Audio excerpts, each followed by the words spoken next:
आणि हा अनमोल दृष्टांत आहे.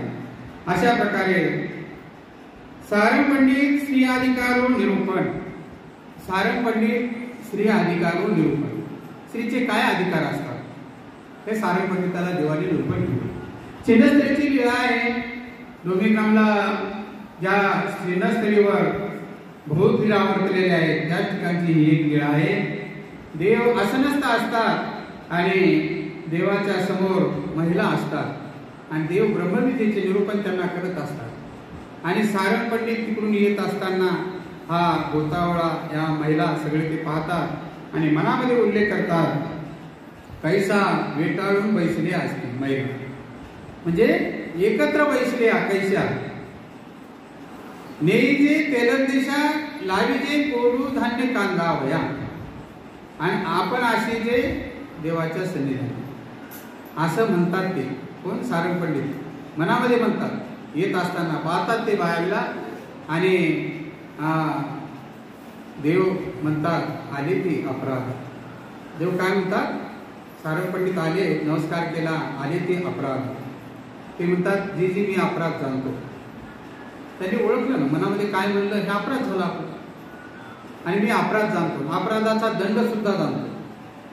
मग त्यांनी काय केलं की तो दंड म्हणून खोल पाण्यामध्ये गेले. सारंग पंडित छिन्नस्थळीच्या पलीकडे पाणी नदी, त्या नदीच्या पाण्यामध्ये जाऊन उभं राहिले. मग बराच वेळ उभं राहिलेला असताना बायसा म्हणतात, जीजी पांडा बोलायला जे ना. सारंग पंडित केव्हाचे उभे आहेत म्हणजे त्यांना इकडे बोलून घ्या ना. मग देव काय म्हणतात, तो अपराधाचे मान जाणत असे, म्हणजे दंड किती घ्यायचा हे त्याला कळतंय. म्हणजे त्याचं मान म्हणजे किती वेळ पाण्यात उभं राहायचं आणि किती शिक्षा घ्यायची हे त्याचं त्याला समजतंय. तो सुज्ञ आहे, जाणता आहे. घडलेला दोष अपराध तात्काळ कळायला पाहिजे माणसाला, जसं महादायसाला कळालं. सारंग पंडित आणि देव सुपारीचा खेळ खेळत असताना ती सुपारी निष्ठली आणि महादायसाकडे गेली. महादायसा सारवत होत्या. सारवत होत्या. महादायसाने काय केलं, ती सुपारी उचलली आणि फेकली अशी देवाकडे. देवाच्या श्रीमूर्तीला लागता लागता राहिली ती. इतक्यातच महादायसाला कळालं की आपण हे चूक केलं. ही सुपारी उचलायची असते, देवाच्या हातामध्ये द्यायची असते, आपण फेकली. ही जर देवाच्या श्रीमूर्तीला लागली असती तर कोण्या मायेच्या पोटी निघाली असती, अशी मनामध्ये म्हणायली ती. देव काय म्हणतात, बाई क्रियेशी अंताप पुरश्चरण. तुम्ही अंताप केला ना, तुम्ही चुकल्या तिथं प्रायश्चित केलं, तुम्ही क्षमा मागितली. हा मी हे चुकलं, माझे असं करायला नव्हतं पाहिजे, प्रायश्चित घेतलं तुम्ही. बाई क्रियेशी अंताप पुरश्चरण, क्रियेचा म्हणजे त्या दोषाचा नाश झालेला. हे कळलं पाहिजे जीवाला. जसं सारंग पंडिताला कळालं, जसं महादायसाला कळालं, तसं आपल्याला कळालं पाहिजे. कोणी साधू, कोणी महात्मे किंवा स्थानापाशी काही अवहेलना झाली, स्थानाला पाय लागला किंवा स्थानाच्या नमस्कारी जागेमधून गेलो तर आपण तिथलं प्रायश्चित तिथंच घ्यायचं, दंडवत घालायचे, क्षमा मागायची. हे पवित्र ठिकाण आहे, पवित्र जागा आहे, मी अज्ञान आहे, मला समजत नाही आणि या ठिकाणी मी आलो, देवा क्षमा कर. साधनवंताच्या सहवासामध्ये आलो, कळत नकळत दोष घडतातच जीवाच्या ठिकाणी. जीव हा दोषदर्शी आहे, जीव हा सर्व दोषाचे आळे आहे. म्हणून क्षमाही मागितली पाहिजे ईश्वराच्या ठिकाणी.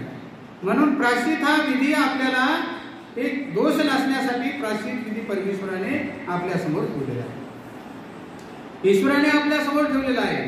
मग जसं देवाने म्हणलं दंडाचा मान जाणत असेल, सारंग पंडित दंडाचा मान जाणतात, किती दंड घ्यायचा. मग काही वेळ पाण्यात उभे राहिले, मग आहे म्हणजे देवाने म्हणलं तुमच्या काही तुम्ही काही जीव आणि याचे काही जीवली या, तुमचे अनेक उद्धरिता असेल, याचे अनेक उद्धरिता असेल. म्हणले या बाया आहेत, या उद्धारक नाहीत का? पुरुषाचाच उद्धार करावा परमेश्वराने. तुमचा जीव आहे, यांचा काही जीव नाही का?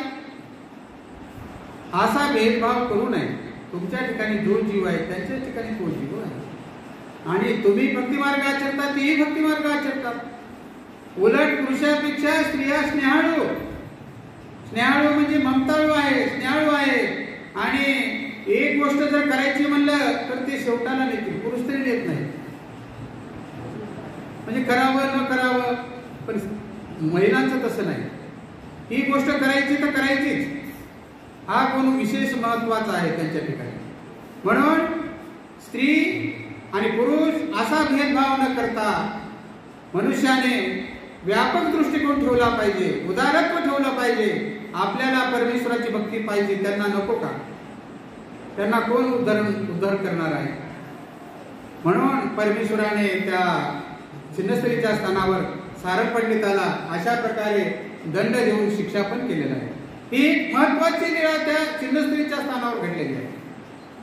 चिन्हस्त्रीचं स्थान सीन हरण करणारी म्हणून चिन्हस्त्री, अनेकाचं दुःख हरण करणारी म्हणून चिन्हस्त्री, अनेक प्रकारे विशेष प्रकारे त्या चिन्हस्त्रीवर लीळा वर्तलेली आहे.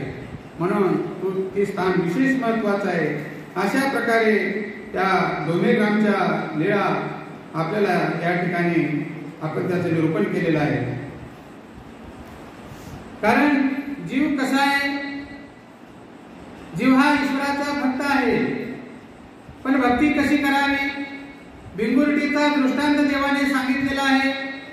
भिंगुरटी असे ते आईला काटारून आणि इकडं आणते, घर लिपून टाकते आणि पुन्हा ती आई मधल्यामध्ये चिंतन करते, येईल माते खाईल, येईल माते खाईल असं म्हणत म्हणत तिला मधल्यामध्ये पंख बोलतात.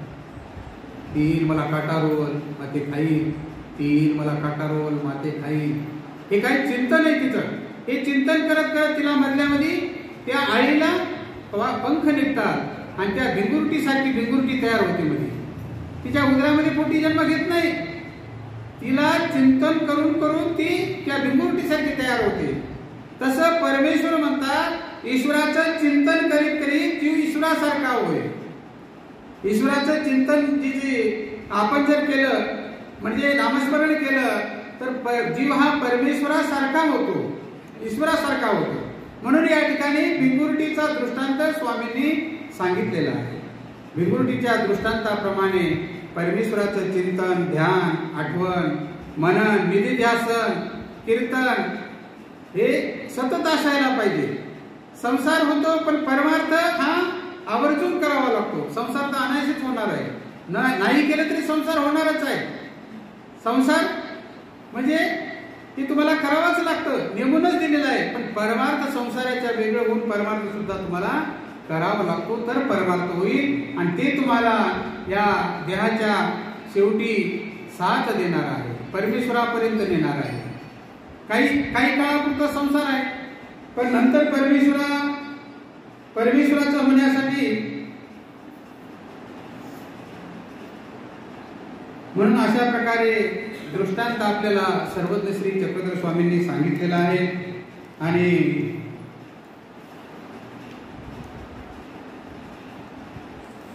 आता भक्तिजन बी होते, आता त्यावेळेस बी जीव असेच होते, स्वामीच्या सन्निधानी बी होते, आता बी आहे की नाही.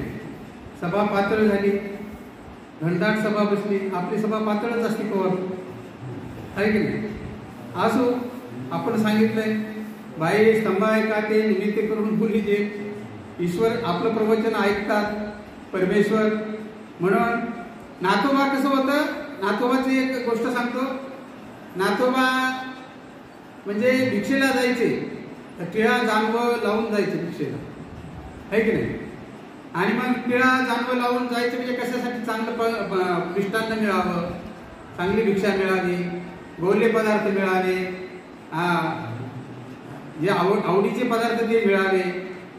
मग देवाने एकदा सांगितलं की म्हणले तुम्ही आमची आज्ञा पाळा आणि म्हणले हे टिळे जानव्याचा त्याग करा. म्हणले टिळे जानवे तिथं पुरून ठेवा, भिक्षेला जा म्हणले. मग ते टिळे जानवे काढले त्यांनी आणि पुरून ठेवले. टिळा आणि जानवे असते ना, ते म्हणजे उपाधमध्ये दिसते ते जानवे, ब्राह्मणाची उपाधी दिसते.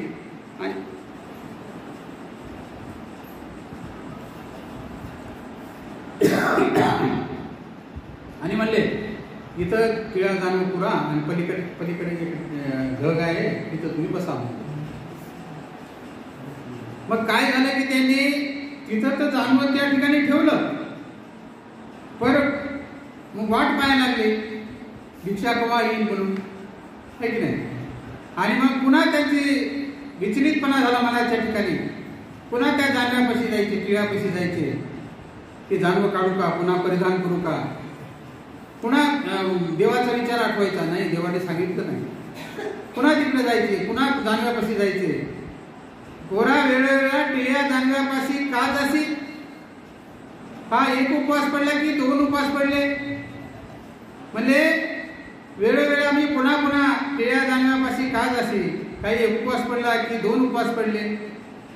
थोडी जर वाट पाहिली असती तर निश्चित तुम्हाला मिळालंच असतं. देवाची आज्ञा होती, ईश्वराचा आशीर्वाद होता, परमेश्वराने बसवलं होतं.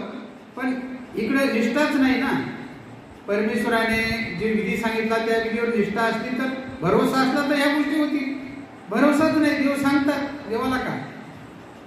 साधू सांगतात, गुरु सांगतात, गुरुला काय. आमचं आम्हाला बघावं लागतं, आहे की नाही. पुराणातले वांगे पुराणात, पोथीतले फळं पोथीत, बाहेर कसे लिहायचे. बाकी तर आम्हाला व्यवहार सगळं करावंच लागतो ना. जगामध्ये वागावं लागतं, एकूण एखादी मन सांभाळावं लागतात. मग देवाने सांगितलं की असं केलं म्हणून त्याने एक उपार आणला, तो उपार देवतेला दाखवला, तो उपार मंडळीकाला नातोबाला दिला. आणि देवाच्या आज्ञेवर जर राहिले असते त्यांनी 2 उपार आणले असते. एक नातोबाला दिला असता, एक देवतेला दाखवला असता. म्हणजे वासनेच्या आधी गेला म्हणून विकल्पजनित अन्न खावा लागलं. देवतेला दाखवला, मग नातोबाला दिला, है की नाही.